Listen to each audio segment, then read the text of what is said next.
Hello friends, मैं हूं प्रवीण कुमार। नमस्कार करते हैं आपका मॉडर्न मेडिको पॉइंट के यूट्यूब प्लेटफॉर्म पे। आज हम एक ऐसे टॉपिक के बारे में चर्चा करेंगे जो कि फीमेल बॉडी से रिलेटेड है। आप समझ चुके होंगे कि हम मेंस्ट्रुअल साइकिल की बात करेंगे। आज की क्लास में जो हमारा टॉपिक है वो है मेंस्ट्रुअल साइकिल। सबसे पहले हम लोग समझेंगे कि मेंस्ट्रुअल साइकिल होता क्या है। अगर मेंस्ट्रुअल साइकिल की बात करें तो एक प्रकार की ये घटना है, यूं कहे तो प्रोसेस है, घटना है या प्रोसेस है या मैनिफेस्टेशन है जो कि 28 डेज पे मतलब एवरी 28 डेज पे रिपीट होती है। ठीक है, यानी कि हर महीने क्या होता है, एक प्रकार की ऐसी घटना है जो कि हर महीने एक फिक्स टाइम इंटरवल पे इसकी रिपीटेशन होती है जिसमें वजाइनल ब्लीडिंग देखने को मिलता है। क्या होता है, हालांकि यूटेराइन ब्लीडिंग होता है जो कि वजाइने के थ्रू एक्सपेल आउट होता है। इस तरीके की ब्लीडिंग देखने को मिलती है जिसे हम लोग मेंस्ट्रुअल साइकिल कहते हैं। ठीक है, आइए हम थोड़ा इसकी टेक्निकल डेफिनेशन को देख लेते हैं कि इसका टेक्निकल जो डेफिनेशन है वो क्या हो सकता है।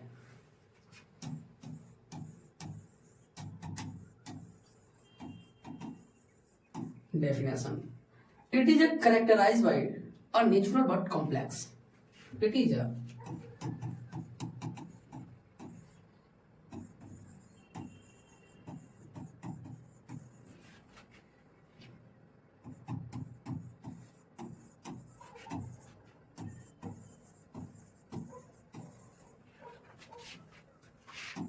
but complex।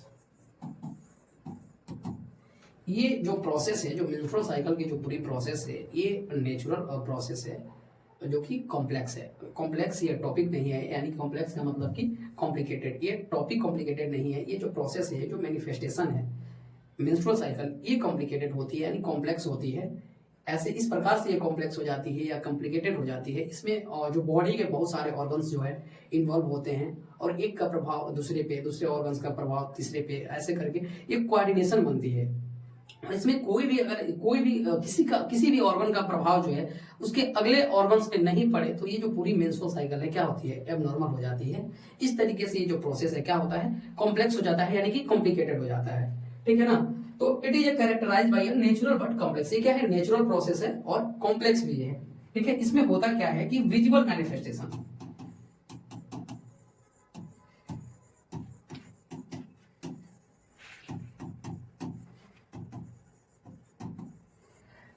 Visual manifestation of cyclic. एक बार हम लिख लेते हैं फिर आपको समझाएंगे। और visual manifestation of cyclic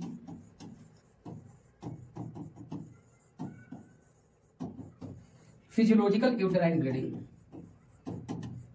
uterine bleeding which occurs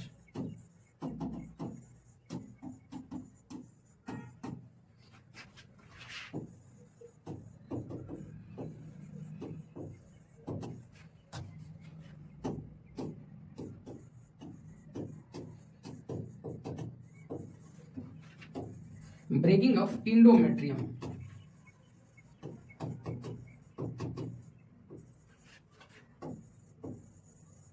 wall and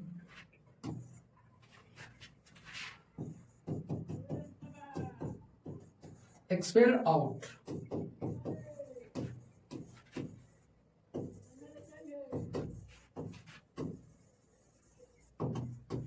देखिए इसका मतलब एक बार आप लोग समझिए कि it is characterized by a natural but complex visible manifestation of cyclic physiological uterine bleeding. देखिए एक प्रकार की ये विजिबल मैनिफेस्टेशन है। विजिबल मैनिफेस्टेशन का मतलब इसमें जो है ब्लीडिंग देखने को मिलती है, विजिबल ब्लीडिंग देखने को मिलती है, इसलिए इसको क्या कहते हैं सॉरी, इसको विजिबल बोलते हैं। और मैनिफेस्टेशन मतलब एक प्रकार का यूं कहे तो घटना है। ठीक है ना। Visual manifestation of cyclic, cyclic का मतलब है कि एक फिक्स टाइम इंटरवल पे रिपीट होने वाली ये घटना है।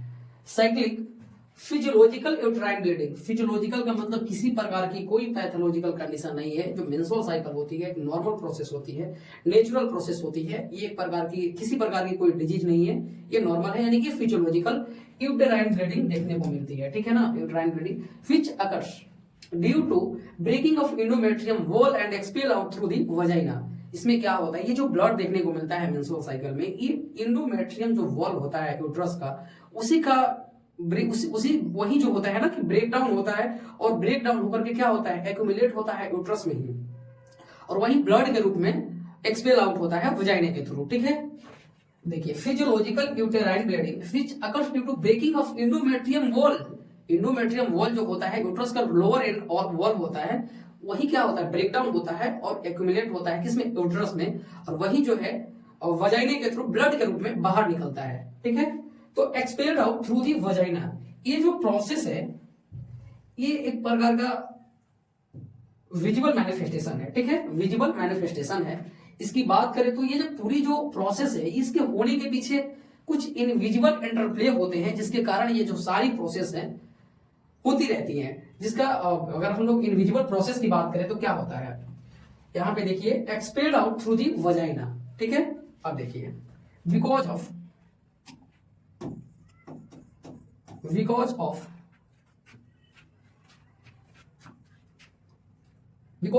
Invisible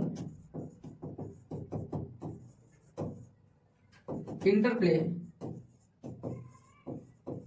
in a visible interplay of HPO axis.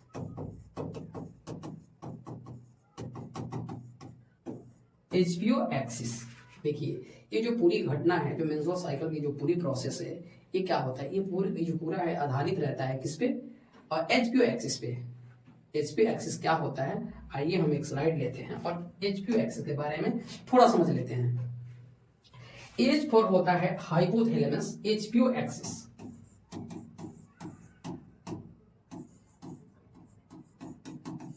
आप इसको लिखना नहीं है, एचपीओ एक्सिस का रफली हम इसको समझेंगे कि एचपीओ एक्सिस क्या होता है। एज फॉर होता है हाइपोथैलेमस, और पी फॉर होता है पिट्यूटरी, और ओ फॉर होता है ओवेरियन एंड एक्सिस, ठीक है ना। एचपीओ एक्सिस का मतलब होता है hypothalamus pituitary and ovarian axis.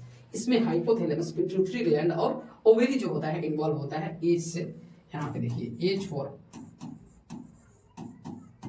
Hypothalamus, ये जो हाइपोथैलेमस होता है ना, इससे कुछ हार्मोन्स का सिक्रीशन होता है जिसे हम लोग गोनाडोट्रोपिन रिलीजिंग हार्मोन्स कहते हैं, ठीक है ना।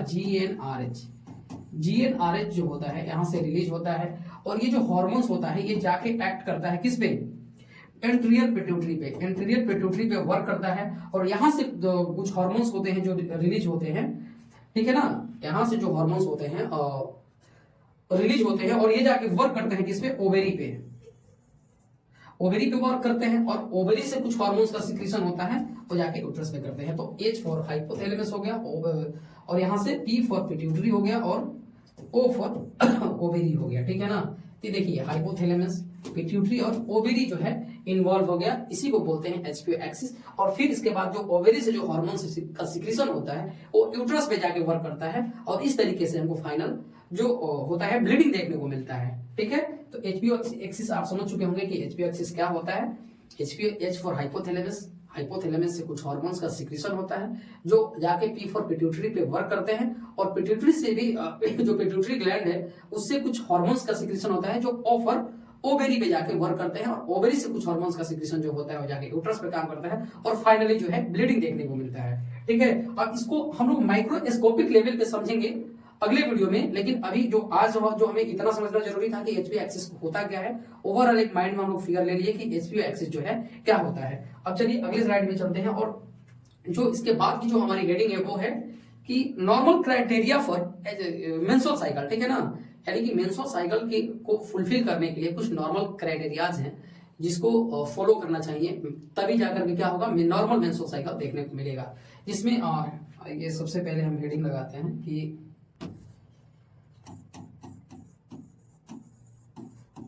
Normal criteria for criteria for normal menstrual cycle, ठीक है ना, या normal criteria for normal menstrual cycle. यानी कि नॉर्मल मेंस्ट्रुअल साइकिल को घटित होने के लिए क्या क्या क्राइटेरिया जो है फॉलो होने चाहिए, तभी जो है जाकर के नॉर्मल मेंस्ट्रुअल साइकिल देखने को मिलेगा। इसमें जो पहला जो की पॉइंट है ये है कि HPO axis should be work coordinately, ठीक है ना। जो एचपीओ एक्सिस है ये क्या कोऑर्डिनेटली एक दूसरे पर वर्क करनी चाहिए, ठीक है। इसका मतलब हम समझाएंगे, पहले लिख लेते हैं। HPO axis should work, HPA axis work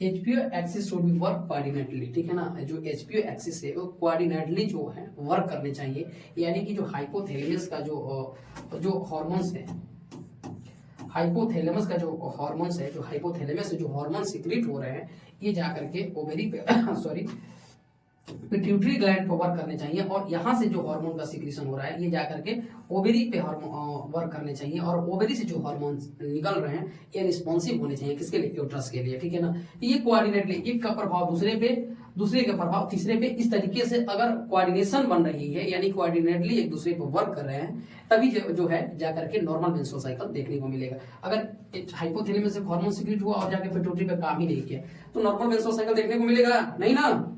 अब देखिए, तो इसका मतलब यही है कि HPO axis should be work coordinately, ठीक है ना।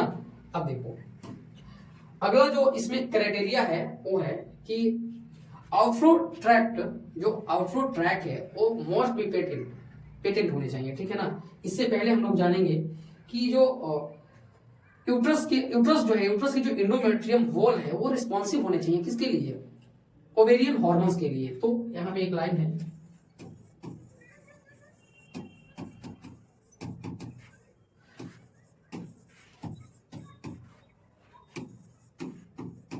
must be responsive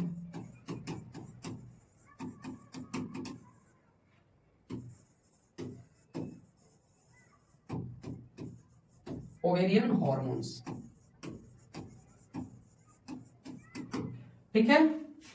endometrium wall must be responsive for ovarian hormones, ठीक है ना। देखो ओवेरी से दो हार्मोन सिक्रीट होते हैं जिसे हम लोग एस्ट्रोजन और प्रोजेस्टेरोन कहते हैं, और हमें पता है कि जो ब्लीडिंग देखने को मिलती है क्या होता है, एंडोमेट्रियम वॉल का जो शेडिंग ऑफ होकर के जो उसका वेस्टेज होता है वही देखने को मिलता है ब्लीडिंग के रूप में, और ये जो उसकी जो ब्रेकिंग डाउन होती है, यानी कि जो ब्रेक डाउन होता है एंडोमेट्रियम वॉल जो है वो जो है एस्ट्रोजन और प्रोजेस्टेरोन के रेस्पॉन्स में ही होता है, ठीक है ना। उसमें जो ओवेरियन हार्मोन्स है उस वही जाके वर्क करता है, तो उसकी ब्रेकडाउन होती है, और कैसे काम करता है अब हम लोग अगले वीडियो में देखेंगे।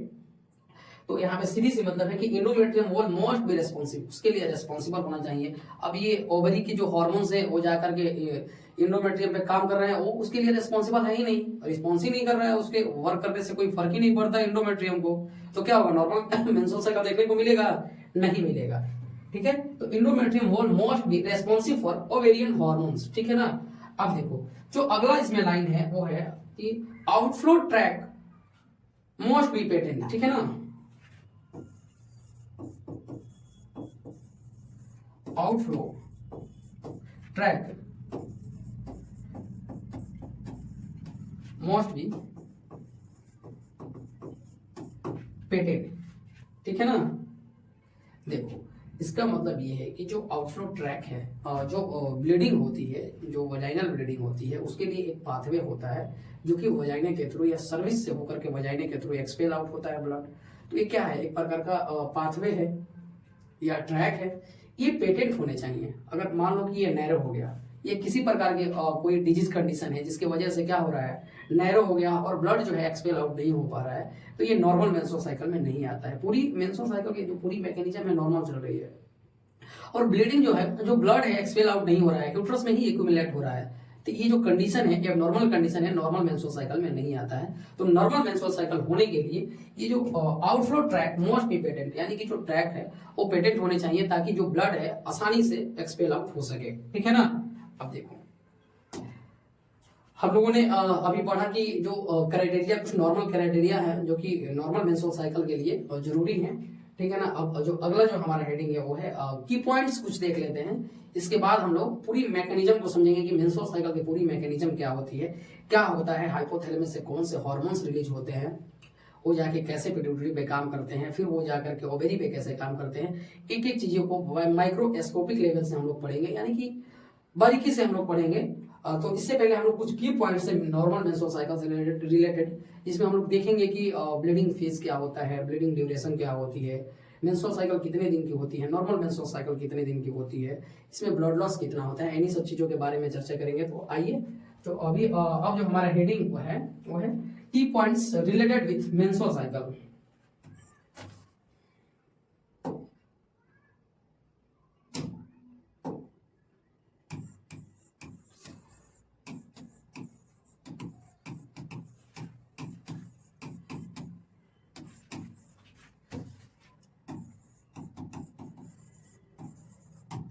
मेंस्ट्रुअल साइकिल से रिलेटेड कुछ की पॉइंट्स है जिसके रिगार्डिंग हम अब चर्चा करेंगे, ठीक है। अब देखिए तो इसमें सबसे पहले आप लोग समझिए कि जो नॉर्मल मेंस्ट्रुअल साइकिल है उसे हम लोग यूमेनोरिया कहते हैं। एक टर्म है यूमेनोरिया जो कि नॉर्मल मेंस्ट्रुअल साइकिल को डिनोट करता है, ठीक है। यूमेनोरिया,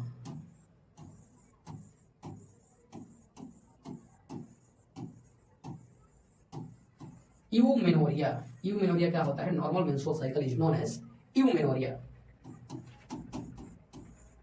normal menstrual cycle is known as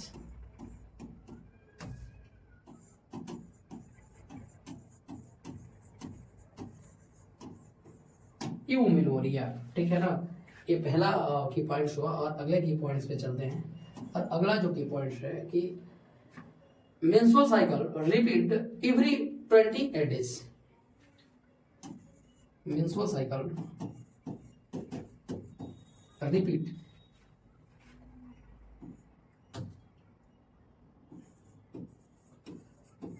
every 28 days. प्रत्येक 28 दिन पे क्या होता है, मेंस्ट्रुअल साइकिल की रिपीटिशन होती है। यानी कि जो मेंस्ट्रुअल साइकिल है 28 दिन पे क्या होता है, रिपीट होता है, ठीक है ना। अब देखो, अब पूरी मेंस्ट्रुअल साइकिल की बात करें कि जो 28 दिन पे ये रिपीट हो रही थी, एक साल में कितने मेंसेज आएंगे, 13। तो टोटल 13 मेंसेज इन 1 ईयर,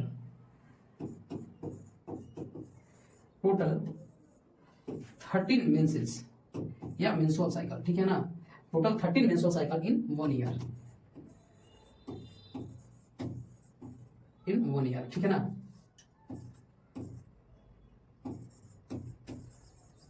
ठीक है, total 13 menstrual cycle in 1 year. और वही बात करें पूरे रिप्रोडक्टिव एज में कितने मेंस्ट्रुअल साइकिल आते हैं किसी फीमेल को, रिप्रोडक्टिव एज बोले तो 15 साल से लेकर के 49 साल तक की जो एज होती है, यानी मिनार्की से लेकर के मेनोपॉज तक के बीच के जो एज पीरियड होता है, उसे हम लोग रिप्रोडक्टिव एज कहते हैं। इसे हम लोग चाइल्ड बियरिंग एज भी कहते हैं, ठीक है। तो जो पूरी रिप्रोडक्टिव एज में कितने मेंसेज आते हैं, तो 450 यानी 450 मेंसेज पूरी एक मेंस्ट्रुअल साइकिल, यानी कि जो कोई फीमेल है उसकी पूरी होल लाइफ में कितने बार मेंसेज आते हैं, तो 450 बार मेंसेज आते हैं। Total 450 menses, total 450 menses in whole reproductive as.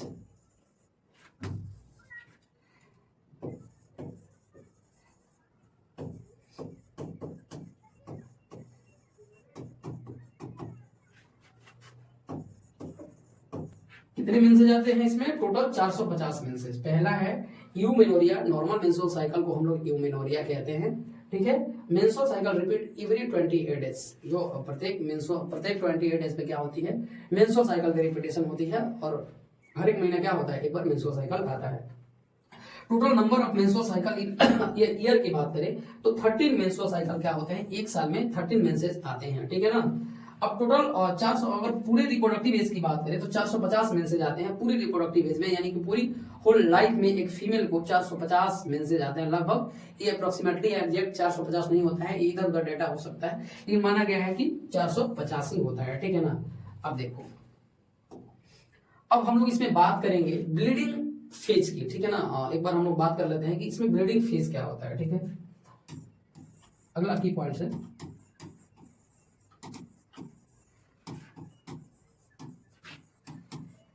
Bleeding जो फेज है, कितने दिन का ब्लीडिंग फेज होता है। अगर ब्लीडिंग फेज की बात करें तो ब्लीडिंग जो फेज होता है ये 1 से 7 दिन तक का, सॉरी 1 से 5 दिन तक का होता है। यानी कि डे 1 से लेकर के डे 5 तक की जो 28 डेज की जो मेंस्ट्रुअल साइकिल है, ठीक है ना। देखो, जो 28 डेज की मेंस्ट्रुअल साइकिल है कितने दिन के हैं, 28 डेज की मेंस्ट्रुअल साइकिल जो है, इसमें डे 1 से लेकर के डे 5 तक ये जो फेज होता है, ये जो टाइम पीरियड होता है, ये क्या होता है, ये ब्लीडिंग फेज का टाइम पीरियड होता है, यानी कि ब्लीडिंग फेज होता है। ये जो पीरियड होता है, ये जो फेज होता है, ये ब्लीडिंग फेज होता है, जिसमें कि फीमेल को ब्लीडिंग होती है, ठीक है ना। अब देखो, केवल ब्लीडिंग ही तो मेंस्ट्रुअल साइकिल नहीं है, पूरी 28 डेज में कुछ ना कुछ घटनाएं होती रहती है। एक देखिए, मेंस्ट्रुअल साइकिल जनरली लोगों के माइंड में यही रहता है कि जो ब्लीडिंग हो रही है ये मेंस्ट्रुअल साइकिल है। मेंस्ट्रुअल साइकिल है, लेकिन वो एक फेज है, बस टोटल कंप्लीट मेंस्ट्रुअल साइकिल का एक फेज है, जिसे हम लोग ब्लीडिंग फेज कहते हैं, जो कि विजुअल होता है, जो देखने को मिलता है, लेकिन लोग उसे ही समझ लेते हैं कि यही मेंस्ट्रुअल साइकिल है। बस अगर कंप्लीट मेंस्ट्रुअल साइकिल की बात करें तो यही है, इसके बाद कुछ नहीं होता है। ये जो 28 डेज की जो पूरी टाइम पीरियड होती है, 28 डेज की जो टाइम पीरियड होती है, ये पूरे 28 दिन तक फीमेल बॉडी में कुछ ना कुछ घटनाएं होती रहती है, जो कि ब्लीडिंग के लिए रिस्पॉन्सिबल होता है, यानी कि जो कि पूरी मेंस्ट्रुअल साइकिल के लिए रिस्पॉन्सिबल होता है। ये जो साइकिल होती है कितने दिन की होती है, 28 डेज की साइकिल होती है, ठीक है ना। अब देखो, इसमें जो 1 से लेकर के 5 दिन तक की जो टाइम पीरियड होता है, उसे ब्लीडिंग फेज में रखा गया है। ये जो अगर ब्लीडिंग ड्यूरेशन की बात करें तो ब्लीडिंग ड्यूरेशन जो होती है 1 से 7 दिन तक की होती है।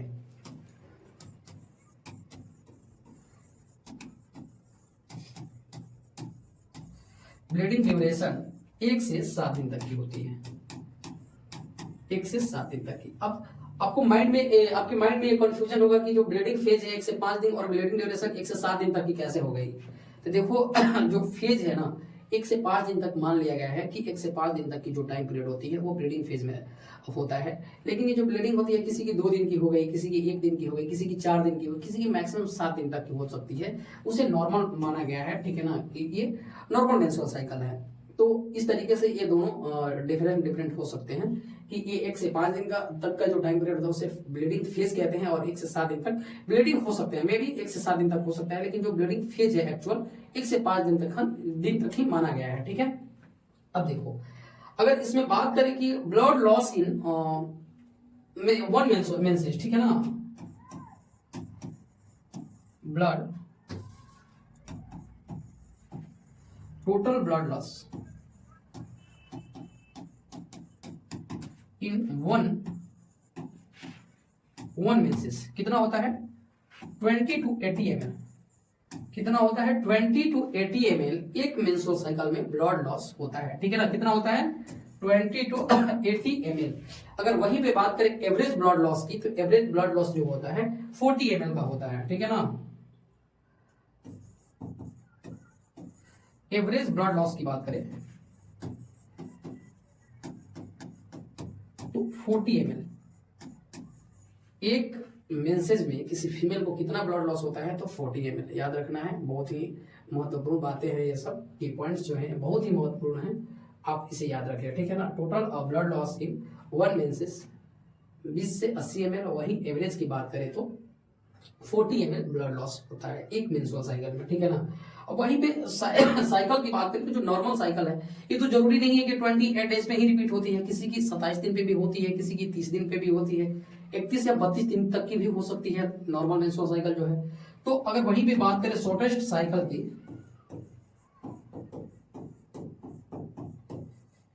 शॉर्टेस्ट जो साइकिल होता है 26 डेज का होता है, और वहीं पे बात करें longest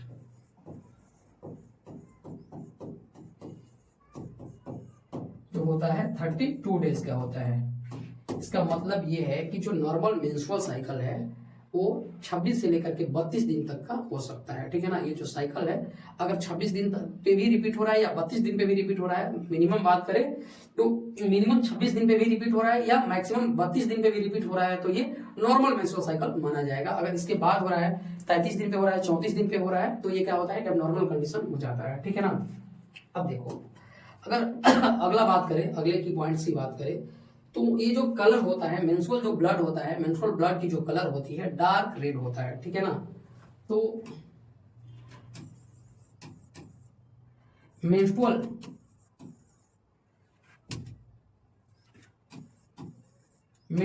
blood dark red in colour, dark red in colour, यानी कि कलर में ये डार्क रेड होता है, ठीक है ना। ये जो एक और इम्पोर्टेंट बात है, की पॉइंट्स है इसमें, कि जो मेंस्ट्रुअल ब्लड होता है, देखो ये जो ब्लड होता है कुछ दिन पहले से ही एक्यूमुलेट होना शुरू हो जाता है, कि यूट्रस में जो होता है, यूट्रस की जो वॉल होती है, इंडोमेट्रियम वॉल जो होता है, ये ब्रेक डाउन होता है और ये एक्यूमुलेट होने लगते हैं किसमें, यूट्रस में। तो ये क्लॉट नहीं होता है, किसके वजह से क्लॉट नहीं होता है, एक प्रोटीन होता है जिसे हम लोग प्लाज्मिन कहते हैं, ठीक है ना, उसके वजह से क्या होता है, ये क्लॉट नहीं होता है। तो इसमें अगला जो लाइन है हम लोग लिखेंगे कि menstrual blood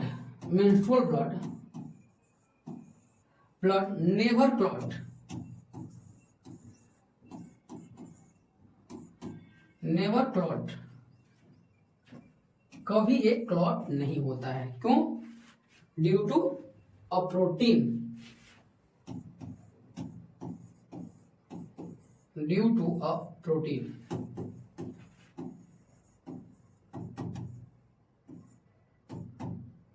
which known as, जिसे हम लोग प्लाज्मिन कहते हैं, ठीक है ना। प्लाज्मिन के वजह से क्या होता है, ये कभी क्लॉट नहीं होता है। कौन? जो मेंस्ट्रुअल ब्लड है, ये यूट्रस में एक्यूमुलेट हो जाते हैं, फिर भी क्या होता है, कुछ दिन तक एक्यूमुलेट ही रहते हैं, लेकिन ये क्लॉट नहीं होते हैं। इसका ये जो होता है क्लॉट नहीं होता है, ठीक है ना। तो आज का हमारा टॉपिक जो है यहीं तक रहा। हम लोग अगला जो हमारा मेंस्ट्रुअल साइकिल का वीडियो आएगा, उसमें पूरी मेंस्ट्रुअल साइकिल के मैकेनिज्म को समझेंगे कि मेंस्ट्रुअल साइकिल क्या होता है, कि 28 दिन पे जो होती है ब्लीडिंग होने लगती है, और पूरी जो हार्मोन्स की एक हार्मोन्स के काम को पढ़ेंगे कि एक हार्मोन्स का क्या वर्क होता है, कौन किस पे जाके प्रभाव डालते हैं और किस तरीके से प्रभाव डालते हैं, इंडोमेट्रियम की जो ये वॉल है ये कैसे ब्रेक डाउन होते हैं, किस हार्मोन्स के रेस्पॉन्स में ब्रेक डाउन होते हैं, ओवुलेशन कैसे होता है, बहुत चीजों को बारीकी से हम लोग समझेंगे। तो आज की हमारी जो क्लासेस है यहीं तक रही। मिलते हैं आपसे अगले वीडियो में, तब तक के लिए बाय।